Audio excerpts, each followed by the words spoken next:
do Estado da Nação, de Giorgia Meloni e da Justiça e de Trump, da unidade e do ódio nos Estados Unidos da América. Política Impura, na Rádio Transforma, com Henrique Prior. Sejam bem-vindos a mais um Política Impura na Rádio Transforma e na Revista em Comunidade. Peço-lhes para partilharem o programa, colocarem gosto, ouvirem até ao fim, subscreverem o canal da Rádio Transforma, o que é muito importante para este projeto de informação livre e independente. Finalmente, peço-lhes para enviarem os vossos comentários a fim de podermos dialogar sobre o nosso tempo, os problemas políticos que apresento aqui neste programa.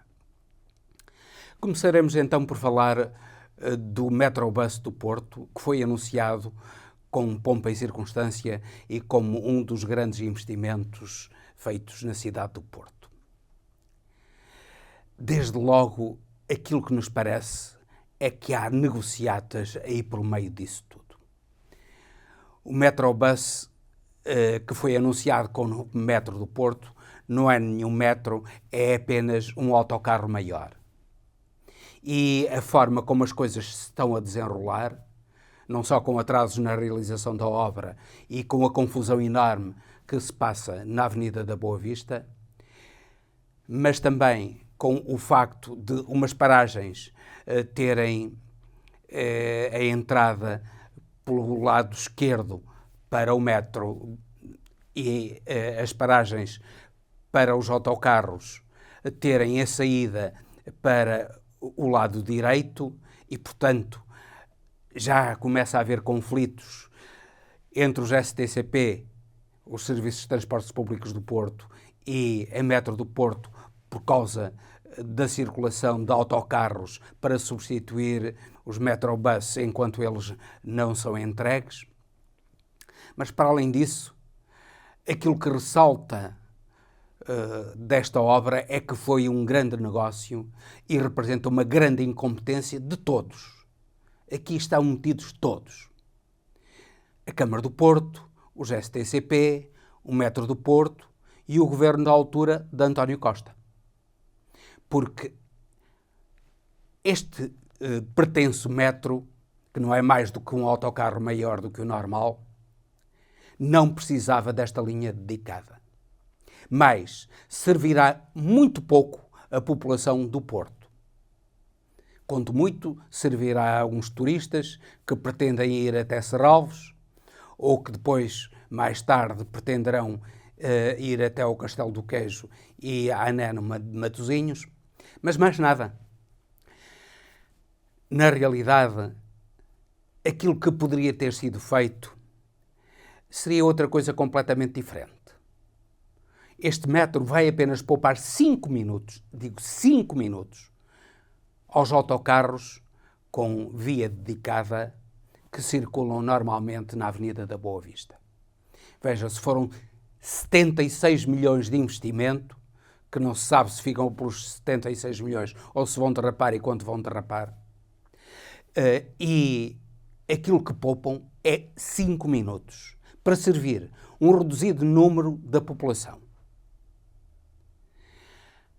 Quando aquilo que se esperava e que era possível com praticamente o mesmo investimento era realmente um metropolitano, um metro ligeiro, elétrico, como existe em muitas cidades, como está aqui no Porto, um metro de superfície, com uma só via que em determinado momento permitisse a troca de sentido por parte de alguns veículos, algumas composições do metro. Isto é, o Porto podia perfeitamente ter uma linha do metro, como já teve em tempos linhas de elétrico, que passavam pela Avenida da Boa Vista, atravessavam toda a zona da Foz, da Avenida do Brasil, iam até a Alfândega e depois subiam o Mouzinho da Silveira. Já teve isso. Ainda tem, em parte, sobretudo para turistas, mas podia ter isso para servir toda a população, de modo a que houvesse um metro de superfície como há o metro no Porto, as várias linhas do metro, e que tivesse, em princípio, só uma linha, não precisava de mais, com determinados pontos para que as composições trocassem de sentido ou passassem uma pela outra quando a circulação fosse necessária em sentidos contrários. Ora, infelizmente, nada disso foi feito. Não custaria muito mais do que aquilo que custa este arremedo de metro que está a ser feito com grande prejuízo da cidade e com grande prejuízo para o erário público. E não só a Boa Vista ficaria servida com isso, mas toda a zona ribeirinha do mar, uma grande parte do Douro, até a Alfândega, depois subindo inclusivamente Mousinho da Silveira até entroncar com a estação do metro em São Bento.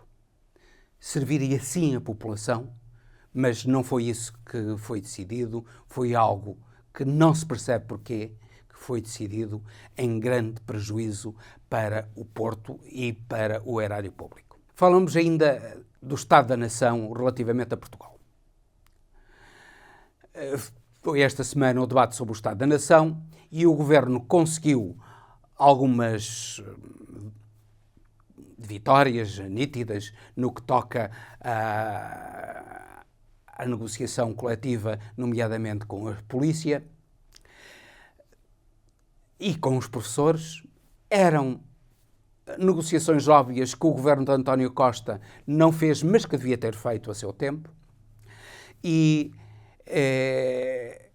isso melhorou muito a imagem do governo junto à opinião pública. No entanto, há que assinalar graves deficiências no funcionamento deste governo.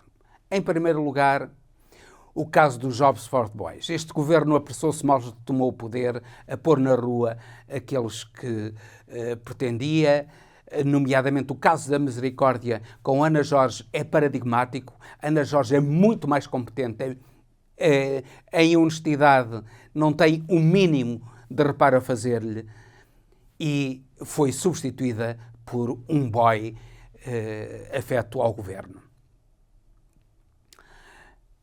O caso da Misericórdia foi um caso entre muitos outros, mas aquilo que o governo e Montenegro inicialmente prometeram, que era a solução dos problemas na área da saúde, estão longe de se terem resolvido. Bem pelo contrário, parece terem-se agravado.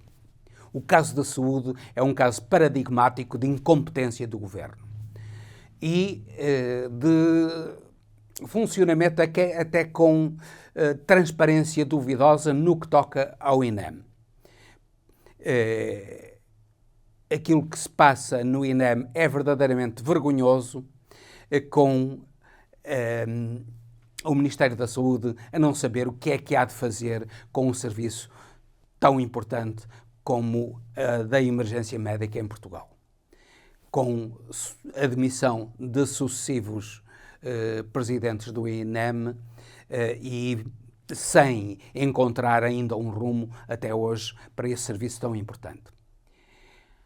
Por outro lado, acordo com os médicos não existiu, porque afinal de contas o governo não pode dar tudo.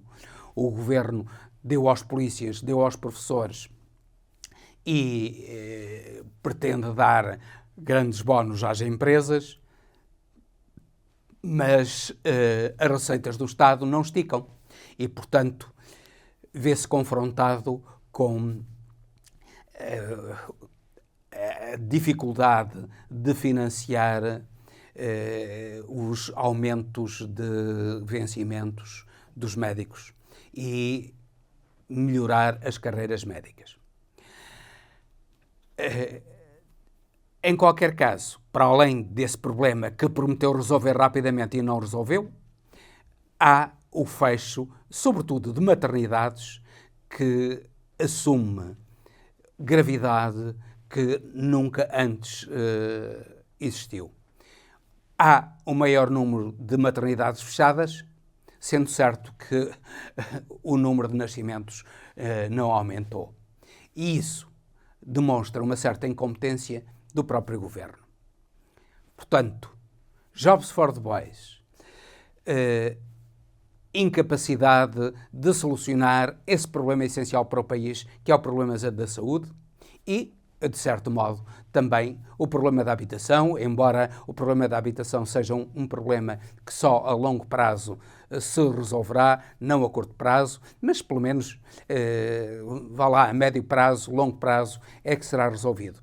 Podia já ser publicada a legislação no sentido de melhorar as condições de acesso à habitação, quer no que toca ao preço da habitação, quer no que toca ao valor das rendas, mas nada disso foi feito. Quer o preço da habitação, quer as rendas continuam a níveis perfeitamente especulativos e o governo parece que não está interessado em controlar essa especulação criminosa, gananciosa. E depois, relativamente mesmo aos professores e à saúde, queixa-se que não existem professores, nem existem médicos na zona da Grande Lisboa, sobretudo. Claro, com os preços da habitação e das rendas como estão na Grande Lisboa e até no Grande Porto, como é que há de haver médicos ou professores que possam viver nestas cidades, mesmo com vencimentos elevados? Por outro lado, está-se a verificar algo que não se verificava antes, que é o facto de, neste momento, pessoas empregadas não ganharem o suficiente para pagar uma renda de casa. E o número de pessoas que vivem na rua, precisamente por trabalharem, mas não ganharem o suficiente para pagar uma renda de casa, está a aumentar assustadoramente em Lisboa, particularmente. É algo que este governo, que tem uma tendência liberal, não está a enfrentar e que, contra as suas promessas, afinal de contas, está a falhar. Falamos de outra questão importante, que é a atuação da extrema-direita na área da justiça. Já vimos que aqui em Portugal o funcionamento da justiça está, sobretudo, do Ministério Público, está a beneficiar a extrema-direita. Mas aquilo que está a suceder na Itália e que irá suceder nos Estados Unidos, porque Trump já o prometeu, é a justiça a estar ao serviço da extrema-direita. No que toca ao caso de Meloni, é um caso muito grave. Meloni, a primeira-ministra italiana da extrema-direita, foi para o tribunal com uma jornalista, Giulia Cortese, pedindo que ela fosse condenada e pedindo uma indemnização por ela, nas redes sociais, nomeadamente na rede social X, o antigo Twitter, ter brincado com Meloni, dizendo que não se assustava com ela e que, sendo embora primeiro-ministro, ela teria 1,20 m de altura. Meloni foi para o tribunal com isso e conseguiu uma condenação em primeira instância contra Giulia Cortese. Isso é gravíssimo, porque quem vai para um cargo público está sujeito a isso. E não nos parece que, mesmo que não estando num cargo público, qualquer pessoa que fosse acusada de ser baixinha ou até que se lhe pusesse, como sucedeu também no caso de Giulia Cortese, que além de acusar a Meloni de ser baixinha, disse que ela tinha na sua sombra Mussolini e publicou uma imagem com Mussolini por trás da Meloni, pois não seria nunca por isso que alguém seria condenado em Portugal, a não ser com a justiça a servir os propósitos da extrema-direita. Mas foi isso que fez a justiça italiana. Giulio Cortese recorreu, não se sabe qual vai ser a decisão, mas, sendo aquilo que a informação nos chegou a dizer, o facto de pôr uma imagem de Mussolini através da primeira-ministra italiana Meloni e de a acusar de ser baixinha, isso revela uma preocupação enorme, não só com as intenções persecutórias da extrema-direita, mas também com o uso da justiça a favor da extrema-direita, que é aquilo que Trump pretende fazer no futuro nos Estados Unidos. Ele já tem no Supremo Tribunal americano, já tem um conjunto de juízes que é maioritário a seu favor e que julgam não através da lei, mas através das suas intenções ideológicas de favorecer a extrema-direita e de favorecer Trump. E isso é a nova face da justiça, como temos vindo a dizer, e a nova face da política que se serve da justiça para os seus fins, nomeadamente da política da extrema-direita que utiliza a justiça para os seus fins. É algo extremamente perigoso. Neste momento, a extrema-direita já não usa o militarismo, as polícias e as forças armadas para ascender ao poder ou para se manter no poder. Utiliza a manipulação da informação, o controle da informação, as ameaças com a justiça e com a informação que não serve totalmente aos seus interesses. Meloni, por exemplo, tem feito pressões que os jornalistas da RAI, a rádio televisão italiana, têm dito que são pressões absolutamente sufocantes e inadmissíveis. É isto que a extrema-direita pretende fazer, o controle da informação, o controle das mentes, o controle da justiça, para instalar o medo nos cidadãos. Esperamos que os cidadãos fiquem alertados para isto, para que não sejam tentados a levar para o poder pessoas como Meloni, como Ventura em Portugal e outros semelhantes no mundo, nomeadamente como Trump. Agora, Trump, que foi vítima de um aparente atentado, não sabemos se aquilo foi combinado ou se foi realmente o atentado. Se foi um atentado verdadeiro, digamos que é estranho, porque o atirador, estando a 150 metros, demonstrou uma incompetência enorme, com uma arma de grande precisão, demonstrou uma incompetência enorme, ou então uma competência enorme porque acertou numa orelha, apesar de atirar vários tiros, acertou numa orelha de Trump. Mas certamente que este atentado irá catapultar Trump na sua eleição. Trump, que tem levado a cabo um discurso de ódio, mistura agora o discurso de unidade nacional com o discurso de ódio. Ele diz que vai expulsar massivamente todos os imigrantes de uma maneira estúpida, porque ele não percebe que são precisamente os imigrantes que fazem neste momento a possibilidade dos Estados Unidos crescerem. Porque se não houvesse imigrantes, a economia americana não tinha mão de obra suficiente para crescer como está a crescer. E expulsando os imigrantes, mesmo que dê um impulso enorme ao nascimento de crianças americanas, de cidadãos americanos, nunca conseguirá um crescimento populacional que seria necessário sempre para a economia americana.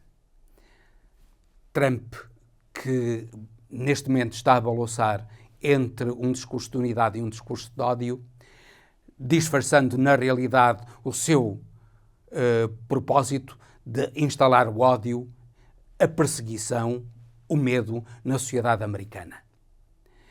Ele já disse que nos primeiros tempos iria ser, no primeiro dia iria ser um ditador, mas suspeitamos que não é só no primeiro dia que todo o mandato de Trump que se avizinha, porque, infelizmente, o Partido Democrata não só tarda em escolher uma alternativa ao cadáver ambulante que é Biden, como, inclusivamente, a alternativa que vai escolher a vice-presidente Kamala Harris é uma péssima candidata e certamente que será uma perdedora fácil para Donald Trump. Donald Trump, por outro lado, vai assumir uma política realista. Uma política de, sobretudo, pensar nos Estados Unidos e ver aquilo que é importante para os Estados Unidos. Vai largar a Ucrânia, já se percebeu que vai largar a Ucrânia, e o vice-presidente James Vance ainda é mais favorável ao abandono do apoio à Ucrânia do que o próprio Trump. Já teve um discurso relativamente a Taiwan que diz que Taiwan não pode ser defendida. É uma evidência, é uma estupidez pensar-se em defender Taiwan, que está a cerca de 100 milhas da China continental, que com mísseis, com armas de médio alcance, facilmente atingiriam as cidades de Taiwan e, inclusivamente, com um bloqueio naval, praticamente retiraria a capacidade de Taiwan de ter eletricidade. Portanto, Trump mostrou ao que vem, mostrou a sua centralidade nos interesses egoístas dos Estados Unidos e não numa cooperação a nível mundial, mas também mostrou certo realismo ao falar de Taiwan e ao falar da Ucrânia, tal como está a falar.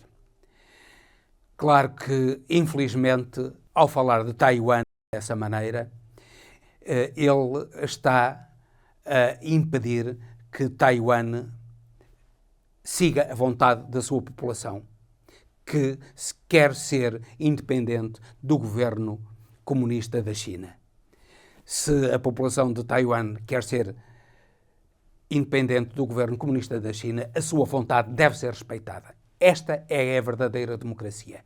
E, pelo menos, devia fazer pressão para que a China não tomasse conta de Taiwan, embora pensamos que toda a retórica chinesa sobre Taiwan não irá muito longe, porque, na realidade, a China tem necessidade de Taiwan economicamente, nomeadamente por causa dos chips que são essenciais para a indústria chinesa, e a economia, às vezes, é muito mais importante do que a ideologia. E com isto termino, despedindo-me com amizade até ao próximo Política Impura, pedindo-lhes novamente para partilharem o programa, colocarem um gosto, subscreverem o canal da Rádio Transforma e deixarem os vossos comentários para trocarmos ideias sobre o conteúdo deste programa. Política Impura, na Rádio Transforma, com Henrique Prior.